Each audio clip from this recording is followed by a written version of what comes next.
Hey everyone, in this video let's talk about how to log in to Mootion AI.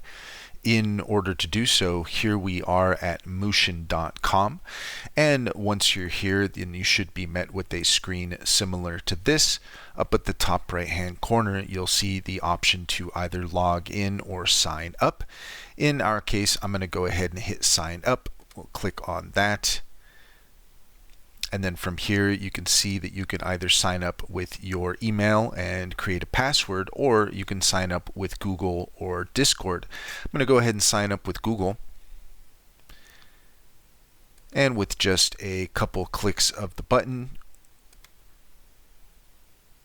we are now all signed up for Mootion and we're ready to go. So if we want to log in, if for whatever reason you're not logged in, we'll go ahead and we'll just sign out here. And now you can see that we can either log in with our email and password, or we can log in with Google.